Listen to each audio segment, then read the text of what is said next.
6h33 sur Sud Radio, nous prenons la direction des vignes du Roussillon avec notre lefto Nicolas Gougelet, chef de culture dans le vignoble du domaine Lafage. Nicolas, bonjour. Bonjour, comment allez-vous? Bien, et vous? Très très bien. Alors, les vignes, là c'est le moment de la récolte pour vous? Oui, exactement. Donc là, nous sommes sur notre vignoble à Moury et nous allons bientôt commencer, il est encore nuit, mais dans 10 minutes.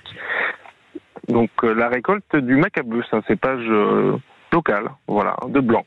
Et la journée s'organise comment? Vous commencez donc à 6h45 et après? Exactement, dès le lever du soleil, on met en place les équipes dans les vignes, on organise l'équipe pour la récolte, donc on leur montre quels raisins ramasser, pour ramasser les raisins les plus jolis, et puis tout au long de la matinée, pendant environ 5 heures, on récolte nos parcelles.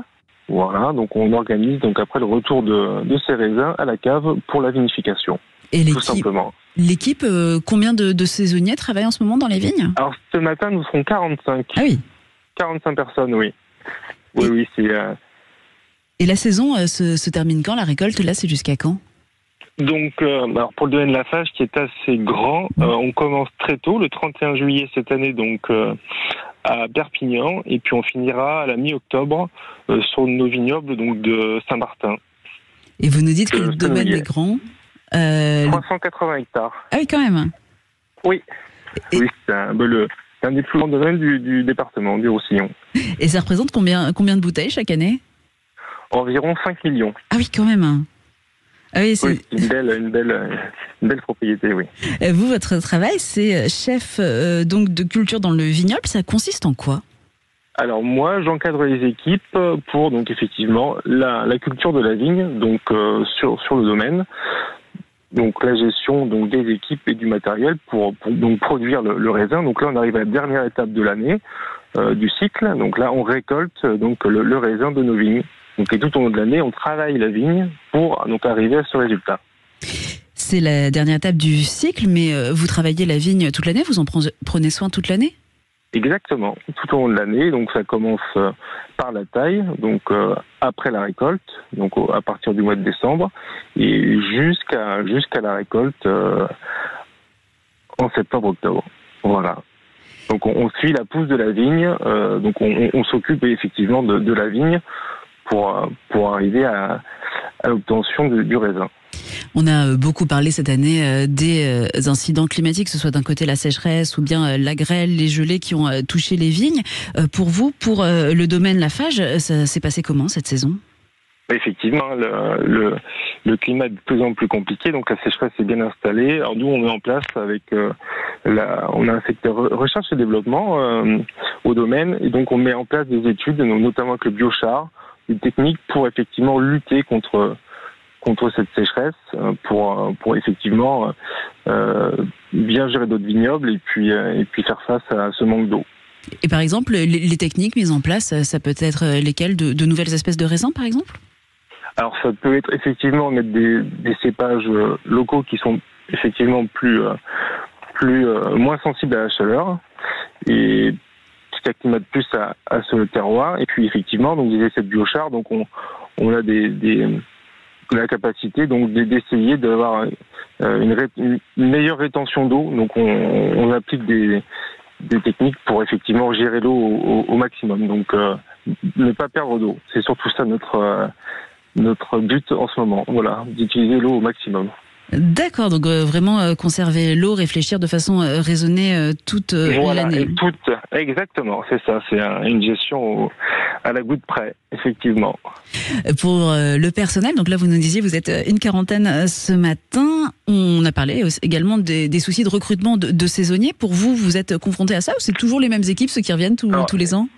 On a la chance, effectivement, comme c'est un domaine connu avec une très grande histoire, on a effectivement moins de difficultés à recruter, mais c'est vrai que c'est pas évident. C'est un métier, la cueillette, c'est saisonnier, c'est difficile. Il faut se lever de bonne heure, et puis voilà, on arrête vers 10-11 heures, donc bon, c'est des journées un peu particulières, effectivement. Mais on y arrive. Vous nous dites c'est un domaine avec une très grande histoire. Il a été fondé quand, ce domaine? Alors c'est la 8e génération de vignerons. Voilà. Donc la famille Lafage à Perpignan, oui. Donc effectivement, c'est l'avantage de l'histoire, oui. Et si vous avez des saisonniers qui reviennent, ça doit toujours être un petit peu déchirant cette fin de saison en octobre quand tout le monde repart. Hein. Effectivement, mais il y en a quelques-uns qui reviennent tout au long de l'année, voilà, pour nous aider dans quelques activités à la vigne. Donc on les voit régulièrement. Et vous faites une grande fête pour vous dire au revoir? Effectivement, à la fin de la récolte, avec tout le monde, voilà, avec la cave, la communication, avec les bureaux, voilà, toute l'équipe du domaine est conviée à cette fête de fin de vendange. Ce qu'on entend, c'est qu'il y a une très bonne ambiance quand vous travaillez. C'est un métier difficile, mais qui se passe très bien chez vous. Oui, c'est effectivement la viticulture, c'est quand même assez convivial. Donc là, c'est un domaine très familial, donc effectivement, ça permet de travailler dans la bonne humeur. Voilà. Vous nous parliez de la taille du domaine, donc 380 hectares. Si on doit retenir un ou même plusieurs vins emblématiques du domaine Lafarge, ce serait lequel? Votre vin de prédilection?